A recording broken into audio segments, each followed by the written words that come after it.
प्राचीन सभ्यता के अस्तित्व को लेकर वैज्ञानिकों के बीच अनेक विवाद चल रहे हैं। यह वाद विवाद वास्तव में इतिहास के उन अनदेखे पहलुओं को उजागर करता है जो मानवता के विकास के सफर में महत्वपूर्ण भूमिका निभाते हैं। क्या हम सही मायने में उन प्राचीन सभ्यताओं को समझ पाए हैं? पैराडॉक्स पिरामिड जैसी अद्भुत संरचनाएं प्राचीन सभ्यताओं की असाधारण क्षमता का प्रतीक है। लेकिन क्या ये अज्ञात रहस्य मनुष्य की प्राचीनता को नई दिशा में ले जाने का द्योतक है? इनका निर्माण कैसे हुआ, यह अभी भी एक प्रश्न बना हुआ है।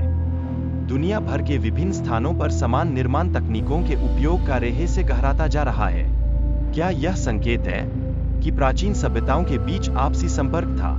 यह विचार नए सिरे से सोचने पर मजबूर करता है। हड़प्पा और मोहनजोदड़ो जैसे प्राचीन शहरों की खोज ने हमें तकनीकी उपलब्धियों के नए आयामों से अवगत कराया है।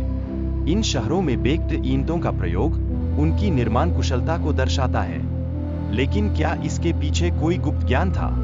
इन शहरों की अद्वितीय सीवरेज प्रणाली, जिसमें अलग अलग बाथरूम और कवर किए गए ड्रेनेज सिस्टम शामिल हैं, उनके विकास के अद्भुत संकेत देते हैं। क्या यह उनकी समृद्ध जीवन शैली का प्रमाण है, या फिर यह कुछ और ही गहराई रचता है? सिंधु घाटी के लोग विशेष उपकरणों का उपयोग करते थे जो आयरन टूल्स में प्रगति का संकेत देते हैं।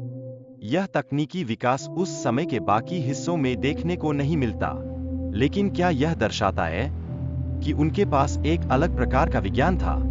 प्राचीन सभ्यताओं का विकास और उनके उपकरणों की जटिलता पर विचारणीय चर्चाएं हुई है।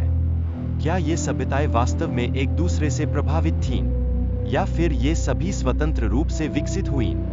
हर सभ्यता का एक विशेष समय होता है और अंततः उनका अस्तित्व समाप्त होता है। मिस्र की प्राचीन सभ्यता ने 3000 वर्षों तक शासन किया, लेकिन उन सब का क्या? क्या हम उनके अंत को समझ सकते हैं?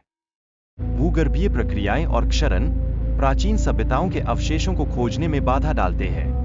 क्या हमारी धरती पर उनके निशान मौजूद हैं, या संभवतः हमारे सौर मंडल में कहीं और? चंद्रमा पर मानव द्वारा छोड़े गए निशान लाखों वर्षों तक सुरक्षित बने रहेंगे, क्योंकि वहां भूगर्भीय गतिविधियां नहीं होती। लेकिन अन्य सभ्यताओं की खोज में हम कहां तक पहुंचे हैं? क्या हमने कुछ छूटा है? हालांकि अन्य सभ्यताओं की खोज में कोई ठोस प्रमाण नहीं है जो यह दर्शाए कि वे चंद्रमा या अन्य ग्रहों का अन्वेषण कर सकें। ऐसे में इस विषय पर चुनाव करने का समय आ गया है। इस विषय पर जनसामान्य की राय जानना बेहद महत्वपूर्ण है। क्या हमें अपने शोध को और गहराई में ले जाना चाहिए, या फिर हमें वर्तमान में ही संतुष्ट होना चाहिए? यह हम सभी का एक साझा प्रश्न है।